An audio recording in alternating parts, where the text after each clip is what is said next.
दोस्तों नमस्कार। स्वागत है आप लोगों का मेरे चैनल पे उत्तराखंड ब्लॉगर। दोस्तों आज फिर से हम हरीश नोटियाल जी के साथ में आए हैं और आज का हमारा जो टॉपिक है वो है गुरु का परिचय पे। नमस्कार नोटियाल जी, कैसे हैं आप? जी मैं बहुत बढ़िया हूँ। आप सुनाएं, आप कैसे हैं? बहुत बढ़िया हूँ नोटियाल जी। मेरा आज का जो सवाल है वो ये है, सदगुरु महाराज जी का परिचय क्या है?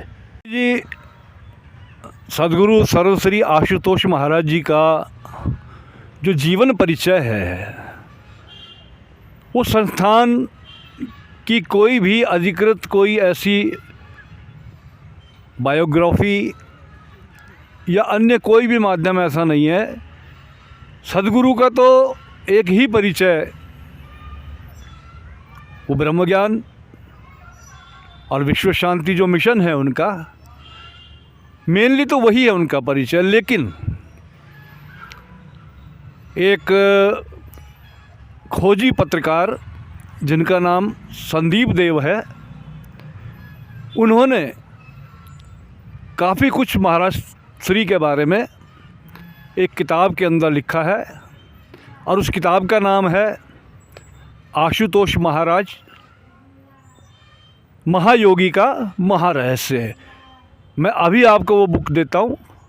उसके अंदर आपको महाराज जी के बचपन से लेकर के और इस ज्ञान की खोज में जो वो हिमालय गए, हिमाचल गए और कैसे उनको इस तत्व की प्राप्ति हुई, वो पूरा ब्यौरा उसके अंदर है। ये मैं आपको किताब देना चाहूँगा। ये वो किताब है आशुतोष महाराज महायोगी का महारहस्य। ये संदीप देव जी हैं जो ये दैनिक जागरण के साथ साथ अन्य कई समाचार पत्रों के खोजी पत्रकार हैं और महाराज जी की समाधि में जाने के 2 वर्ष बाद इन्होंने नूर महल आश्रम में अपनी पहचान छुपाकर कुछ समय व्यतीत किया और वहाँ की सारी एक्टिविटीज़ को जो है ना बहुत करीब से देखा। फिर उन्होंने ये पुस्तक लिखी। संदीप देव जी ने इससे पहले भी 3 पुस्तकें लिखी हैं। एक तो प्रधानमंत्री जो इस समय हमारे श्री मोदी जी हैं उनके ऊपर लिखी है, एक पतंजलि योगपीठ के श्री रामदेव जी के ऊपर लिखी है और एक अरविंद केजरीवाल जी के ऊपर लिखी है। ये चौथी पुस्तक है जो महाराज जी के ऊपर उन्होंने निकाली है और हमारे आश्रम के अंदर ये बुक आपको मिल सकती है। फ़िलहाल तो मैं आपको दे ही रहा हूँ ये। इसके अंदर A to Z महाराज जी के संबंध में जो जिज्ञासा है लोगों की, उसका पूरा खुलासा है। इसको आप ज़रूर पढ़ें। बिल्कुल नोटियाल जी, ये पुस्तक हमें देने के लिए, इसको मैं ज़रूर पढ़ूँगा घर में जाके। क्या इसमें आशुतोष महाराज जी का महारहस्य है, इसको ज़रूर पढ़ेंगे हम। नोटियाल जी, जो हमारा दूसरा प्रश्न है वो ये है कि जब परमात्मा मनुष्य के अंदर होता है तो मनुष्य उसको बाहर ढूंढने की कोशिश क्यों करता है? जी, ये लोगों की फितरत है कि वो हर चीज़ को बाहर ढूंढते हैं। ईश्वर स्वयं कह रहे हैं, खोजी हो तो तुरंत मिल जाऊं, पल भर की तलाश में, मोहे कहाँ ढूंढे रे बंदे, मैं तो तेरे पास में। लेकिन हम लोगों को आदत पड़ गई है, हमें अपने मन के मुताबिक ईश्वर को भजना है, उनकी स्तुति करनी है। गुरु के द्वारा अगर हमें ब्रह्म ज्ञान मिलता है तो उसके कुछ नियम हैं, कायदे कानून हैं और नियमों में हम बंधना नहीं चाहते हैं। सबसे बड़ा कारण ये है, तुलसी साहब को भी कहना पड़ा, घट में है सूझे नहीं, लानत ऐसी जिंद, तुलसी या संसार को भयो मोतिया बंद। भयो मोतिया बिंद यानी कि मोतिया बिंद हो गया है, जो ईश्वर कहाँ है, ढूंढ हम कहाँ रहे हैं। तो ये तो एक स्वभाव है। जब तक जीवन के अंदर कोई संदेश देने वाला, ब्रह्म ज्ञान देने वाला, ईश्वर को दिखाने वाला नहीं आएगा, तब तक हम बाहर ही भटकते रहते हैं। जी नोटियाल जी, जो महाराज जी का जो प्रचारक है वो कितने शिष्य और शिष्याएँ हैं, ये आप थोड़ा हमें बताने की कोशिश कर दीजिएगा।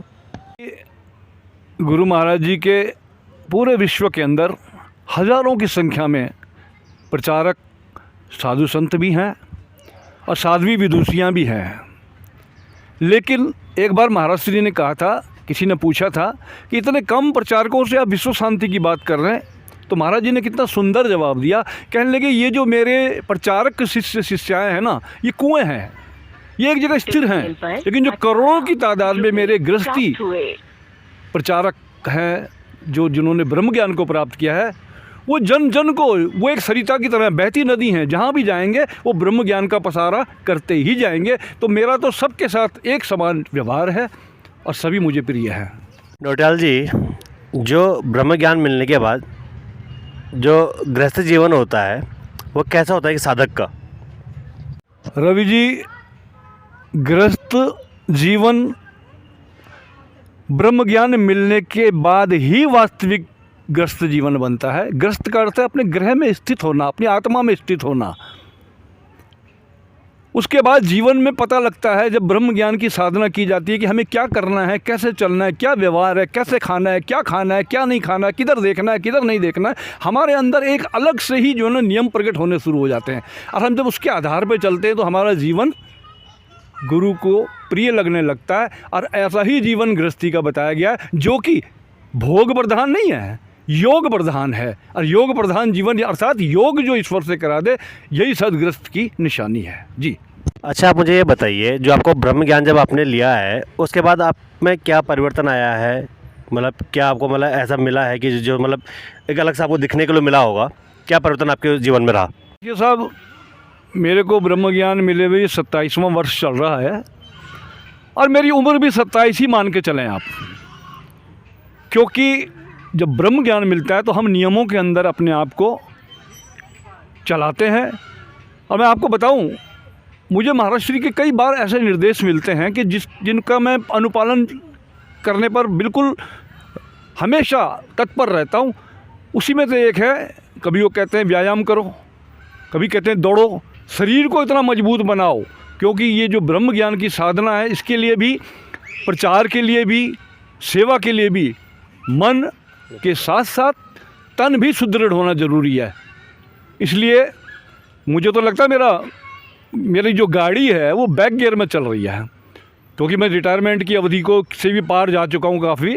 लेकिन उसके बावजूद भी मुझे लगता है मैं 27 साल का ही यंगस्टर हूँ, क्योंकि मेरे अंदर वही ऊर्जा, वही शक्ति, वही चुस्ती फुर्ती है। और मुझे लगता है आने वाले समय में, जैसे कि महाराज जी ने मुझे इशारों में बताया, आने वाले 20 वर्षों तक बुढ़ापा आने वाला नहीं है अभी। सबसे बड़ी उपलब्धि तो यह है। दूसरी बात, हमने अपने आप को इंद्रियातीत कर लिया है। अब इंद्रियों के मोह में हम नहीं फंसे हुए हैं। महाराज श्री की ऐसी महान कृपा हुई इन 27 वर्षों के अंदर कि उन्होंने इंद्रियों से ऊपर उठा दिया। अब हम समाज के अंदर कहीं जाते हैं तो हमसे कोई ऐसी भूल नहीं हो सकती कि जो हमारे लिए कर्म बन जाए। सबसे बड़ी उपलब्धि मैं तो मानता हूँ ये कम नहीं है।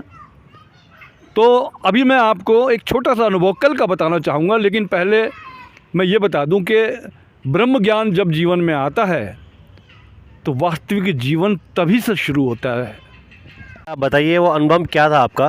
वो अनुभव हमें थोड़ा बताने की कोशिश करें, और हमारे जो चैनल देखने वाले हैं उनको भी ज़रा अनुभव का पता चला। आपको अनुभव क्या हुआ था? रवि जी, कल सुबह जब मैं आरती और प्रार्थना के बाद अपने घर में सोफे पर बैठा तो एकाएक मैं मूर्छित हो गया, और इतना मेरे अंदर कुछ ऐसा चल रहा था, इतनी भयानक आवाज़ें आनी शुरू हो गई कि मुझे ऐसा लगा कि शायद मेरा अंतकाल है। और मैंने सुमिरन को और गहरा कर लिया कि प्रभु अब तो चलने का समय है। लेकिन अचानक से मेरे अंदर एक दृश्य प्रकट हुआ, महाराज श्री उसके अंदर प्रकट हुए। ये मेरी बाद में महाराज जी ने बताया, ये भाव समाधि थी। और महाराज जी ने बोला, अब तुझे एक बहुत बड़ी सेवा करनी है। वो ऐसी सेवा है जो भारत ही नहीं पूरे विश्व को प्रभावित करेगी। और फिर महाराज जी ने कुछ इशारा किया तो एक वहाँ पर कोई आया। महाराज जी ने बोला, ये तेरे साथ सहयोगी है तेरा, तुम दोनों ने मिलकर के इस सेवा को अंजाम देना है, और इस सेवा के बदले आपको जो उपलब्धि होगी वो कोई छोटी मोटी नहीं होगी। तो मैंने वैसे ही पूछ लिया, मैंने कहा प्रभु ये आखिर कैसे किस प्रकार की होगी ये सेवा? तो महाराज जी ने मुस्कुरा के कहा, ये महाराज का महाराज है, ये कभी भी जो है उजागर नहीं होगा। आप दोनों को जो सेवा दी गई है ना, उसको अंजाम तक ले जाओ। मैं स्वयं बताऊंगा आपको कैसे चलना है, क्या करना है और क्या नहीं करना है। मैंने उनके चरणों में जैसे ही सर झुकाया तो महाराज जी अंतर्धान हो गए। ये अनुभव। उसके बाद मैं एकदम से होश में आया तो मैंने देखा मैं वहीं था, वही वातावरण था, उसी प्रकार का सारा कुछ था माहौल। मैं फिर दोबारा से साधना में बैठ गया और प्रभु का धन्यवाद करने लगा कि प्रभु आपने मुझे इस काबिल समझा, कितनी बड़ी सेवा आपने मुझे दे दी। तो ये अनुभव था जी। अंत में मैं सभी साधक गणों को यही कहूँगा कि महाराज जी को साधारण ना समझें। वे असाधारण है और हमें भी असाधारण बनाने आए हैं। वो कुछ भी कर सकते हैं, वो सर्वसमर्थ है, क्योंकि उसकी समर्थता मैं स्वयं बैठा हूँ आपके सामने। मैंने एक बार नहीं अनेकों बार महसूस ही नहीं की है, सामने प्रत्यक्ष देखी है। वो समय निकट है। जैसे मैंने पिछली बार भी आप लोगों से कहा था कि साधना खूब करो, तो करेंगे तो कुछ पाएंगे। अंत में मैं एक बार फिर से सभी को जय महाराज जी की कहता हूँ। धन्यवाद। लाल जी, ये आपने महाराज जी का जो परिचय दिया है और अपना अनुभव जो बताया है, तो जितने भी दर्शक हैं सबको ये अनुभव कैसा लगा कमेंट में ज़रूर बताइएगा। और जो महाराज जी का परिचय है, कभी हम इसमें एक विस्तार वीडियो बनाएंगे, वो आप लोग के समक्ष रखेंगे हम लोग। तो मैं धन्यवाद करता हूँ नोटियाल जी का। और दोस्तों, इस चैनल को जितना ज़्यादा हो सके उतना आगे बढ़ाएं, शेयर करें, सब्सक्राइब करें और लोगों तक ये ज्ञान पहुंचाने की कोशिश करें। धन्यवाद। जय हिंद, जय भारत।